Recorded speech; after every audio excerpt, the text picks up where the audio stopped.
La situation sanitaire, elle est stable. Elle est stabilisée. Depuis une dizaine de jours, la maladie ne se propage plus. Elle reste à peu près au même niveau, bien que le nombre de tests soit très important. Rendez-vous compte que 75 000 Mosellans font un test chaque semaine. C'est-à-dire que nous cherchons beaucoup si la maladie est présente et on la trouve relativement peu. Seulement 2,5% des tests sont positifs, et c'est-à-dire que la situation elle est maîtrisée, elle nécessite toujours de rester vigilant, que chacun garde son attitude de responsabilité, mais les hôpitaux parviennent à soigner les malades qui arrivent sans devoir bouleverser toute leur organisation, et l'hôpital de Metz-Thionville a même pu accueillir 2 malades en réanimation venant de Toulouse, et qui est une région qui était fortement touchée. Et c'est une belle solidarité que nous puissions, maintenant que nous sommes moins atteints que d'autres régions françaises, venir aider ceux qui le sont le plus, alors que c'était l'inverse il y a plus d'1 an. Vous ne nous avez pas donné le point d'indice. Ah, je ne vous ai pas donné le point d'indice. Le thermomètre est à 180 pour 100 000 habitants, c'est-à-dire que nous sommes dans une situation qui nécessite de la vigilance, mais qui ne présente pas d'inquiétude immédiate. Il est possible qu'il augmente un petit peu, mais en sens inverse, il y a davantage de personnes qui sont vaccinées tous les jours, donc nous verrons bien, nous ajustons. Mais quand je dis 180, on est monté à presque 600 il y a quelques mois. Alors certes, si on était à 0, ce serait beaucoup mieux, mais pour l'instant, la situation est contenue et ne présente pas une inquiétude trop grande. La vaccination en Moselle poursuit son rythme, un rythme soutenu, puisque nous avons à ce jour 62% de la population qui est déjà complètement vaccinée, et 70% qui a reçu au moins une dose, c'est-à-dire que 70% de la population est engagée dans une démarche de vaccination. Et toute l'action des pouvoirs publics est de convaincre les personnes qui ne sont pas encore vaccinées de pouvoir en bénéficier aussi pour se protéger elles-mêmes et aussi protéger toutes les personnes qu'elles rencontrent. Dans ces 30%, il y a les moins de 12 ans qui ne sont pas soumis à une obligation de vaccination parce que du point de vue scientifique, l'efficacité n'en est pas avérée. Donc si on retire ces personnes qui n'ont pas à être vaccinées, il nous reste entre 15 et 20% de la population qui pourrait être vaccinée mais qui ne l'est pas encore. Et c'est vers elles que nous dirigeons nos efforts en leur rappelant que d'une part les centres de vaccination continuent à fonctionner à un rythme soutenu, donc il y a toujours la possibilité d'y aller, de prendre rendez-vous sur Doctolib ou même dans certains centres de vaccination d'y aller sans rendez-vous. Et puis nous menons des opérations spéciales comme samedi prochain, samedi 28 août, et ce sera renouvelé le samedi 4 septembre, dans 6 centres commerciaux importants de Moselle. Le grand public pourra avoir accès à la vaccination sans rendez-vous, en venant faire ses courses en famille, de faire un petit détour juste à côté, dans le centre commercial, dans une galerie du centre commercial, pour bénéficier de la vaccination et ensuite pouvoir bénéficier de son passe sanitaire, accéder à des établissements recevant du public, à des commerces, à des bars, à des restaurants, beaucoup plus facilement que de devoir refaire un test tous les 2 jours. En tout cas, nous travaillons pour que le plus possible de personnes soient vaccinées. On va être à 70%. 70% sont engagés dans une démarche de vaccination.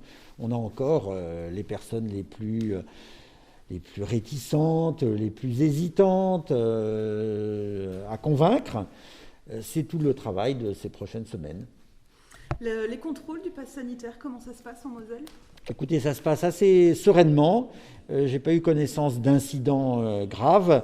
Il y a d'abord la vérification du pass sanitaire par le restaurateur ou le tenancier du bar, et puis le contrôle de l'identité des personnes par les forces de police ou de gendarmerie lorsqu'elles passent. Et nous avons constaté environ 1% seulement d'infractions lors des contrôles qui ont été réalisés. C'est-à-dire que globalement, cette obligation de passe sanitaire est bien comprise, bien acceptée, pas toujours de très bon cœur, mais c'est quand même une contrainte beaucoup plus légère que de voir le bar ou le restaurant fermé ou d'être confiné chez soi. Plusieurs de ces grands centres commerciaux ont déjà participé à des opérations de vaccination qui viennent s'ajouter à tout ce qui est proposé dans les centres de vaccination, et le plus tôt sera le mieux. Et nous profitons de cette période de rentrée où probablement on vient davantage en famille faire les courses pour s'équiper, pour l'habillement, pour l'école, le matériel scolaire. On profite de cette occasion où il y aura davantage de monde dans les centres commerciaux pour leur proposer ce service en plus. Et c'est grâce à la disponibilité des centres commerciaux eux-mêmes et de personnels médicaux venus à la fois des centres de vaccination et des infirmiers ou médecins libéraux qui apportent leur concours à cette opération de santé publique. Globalement, on a constaté que lorsque c'est bien, qu'il y a une bonne information, que c'est bien signalé sur place, que ce type d'opération rencontre son public. On a déjà 60% des collégiens et lycéens qui sont soit vaccinés, soit qui ont reçu leur première dose. C'est-à-dire que la plupart ont déjà réalisé cette démarche d'eux-mêmes. Il reste les 40% restants. Et là, nous aurons, selon les établissements scolaires, et ça doit être vu avec chaque établissement, c'est pour ça que je ne peux pas vous le préciser à la minute même, mais nous aurons deux formules. Soit on organisera le transport des élèves vers un centre de vaccination avec des créneaux qui leur seront réservés, soit on installera dans les établissements d'enseignement des centres de vaccination temporaires pour 1 ou 2 jours, pour vacciner les élèves qui le souhaiteraient et qui ne le seraient pas encore. Pas débordé en ce moment à l'hôpital. Alors, on peut être débordé pour d'autres raisons. On est débordé parce que d'abord c'est la période estivale et nous avons, comme chaque été, et un peu plus certainement cet été que les autres, besoin de reposer nos équipes. Donc nous avons des personnels qui ne sont pas tous au complet. Et puis, nous avons aussi une activité opératoire et médicale classique, avec des Mosellans et des Mosellanes qui se font opérer d'un certain nombre de choses.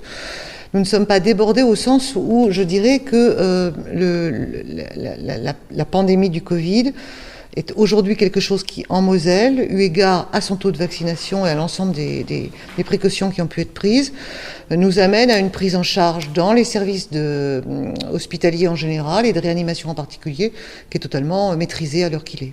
Alors aujourd'hui, sur le centre hospitalier régional, sur l'ensemble de ces sites, nous avons 37 patients atteints du Covid sur nos lits, ce qui est un volume, somme toute, tout à fait modeste. Et sur ces 37 patients, 14 sont en réanimation, dont 2 en provenance des évacuations sanitaires de la semaine dernière de la région Occitanie. Triste constat qui est le nôtre aujourd'hui, c'est qu'effectivement, on peut, vous et moi, vacciner, attraper de nouveau cette maladie, mais dans des formes qui sont a priori légères. Et aujourd'hui, les patients qui sont dans des situations extrêmement sévères en réanimation sont des patients qui sont sans schéma vaccinal. Le CHR Metz-Thionville donne de l'aide au département d'Outre-mer. Alors c'est toujours une opération très compliquée, c'est aussi la difficulté de disperser ses forces sur plusieurs fronts. Néanmoins, nous l'avons tenté, c'est-à-dire qu'en pleine période estivale, nous avons à la fois réussi à accueillir 2 évacuations sanitaires la semaine dernière, d'autres peut-être à venir, je ne sais pas encore, ça fait partie des choses qui ne sont pas à ma connaissance, et puis à envoyer des renforts sur les Antilles, sous 2 formes, du matériel, je l'évoquais tout à l'heure, nous avons 1 tonne de matériel qui est parti hier, dans un format qui est un format de kit. Nous avons envoyé 17 kits permettant de monter sur place 17 lits de réanimation, donc pour la Guadeloupe. Et puis nous avons arrêté le principe d'une noria, c'est-à-dire que il y a un peu plus de 15 jours, une première équipe est partie, donc formée d'un médecin et de 2 infirmiers aux compétences assez importantes en réanimation.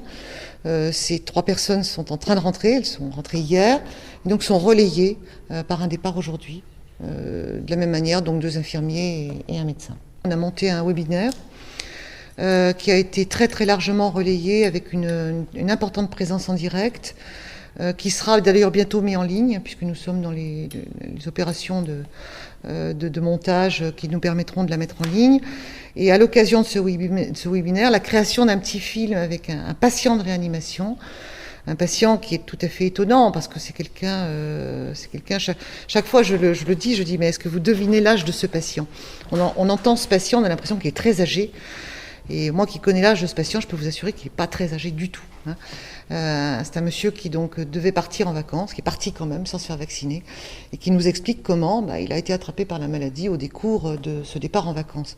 C'est très touchant, et je vous assure que ça laisse quand même une sensation terrible.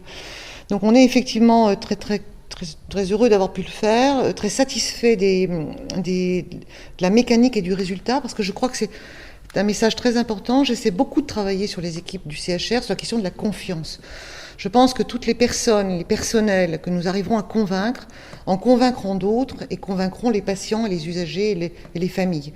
Et bon, je ne dis pas que nous n'arriverons pas, comme partout en France, à devoir mettre un petit peu d'ordre dans des résistances pas très raisonnables, mais pour l'instant, moi je travaille sur cette confiance, et ce mécanisme de communication en fait partie. Il en fait partie intégrante. C'est en interne comme en externe, en fait. En interne comme en externe, et je suis persuadée que tout se tient. Des taux de vaccination assez importants pour l'ensemble du personnel du CHR Metz-Thionville. Alors on est entre 82 et... Non, je dis bêtises, entre 83 et 84% aujourd'hui, à l'heure qu'il est. Je ne suis pas satisfaite, moi. Je ne suis pas satisfaite. Je pense qu'on doit pouvoir prendre encore 10 points. Je pense qu'on doit pouvoir prendre encore 10 points sur cette politique de la communication, de la sensibilisation, de la conviction, de la confiance entre nous aussi. Et puis je pense qu'il restera certainement quelques irréductibles. Et là, nous serons certainement amenés effectivement à prendre d'autres mesures, mais nous n'en sommes pas là. Alors la rentrée, monsieur le préfet évoquait tout à l'heure la rentrée scolaire en général. La rentrée des écoles professionnelles est un petit peu avant, elle aura lieu lundi matin. Donc lundi matin sur l'ensemble de nos sites, vous le savez, donc Saulcy, Bel Air, Briey aussi, puisque nous sommes en charge de Briey. Et cette année, une école supplémentaire à Peltre. Nous serons amenés à proposer donc des opérations de vaccination sur site le jour de la rentrée, avec évidemment l'objectif de tout simplement de vacciner, et puis aussi celui de peut-être sensibiliser largement et au-delà même de nos effectifs étudiants, puisque je pense que vous serez là les jours de la rentrée, n'est-ce pas ? Donc vous assisterez vous-même à ces opérations, je pense que c'est très important.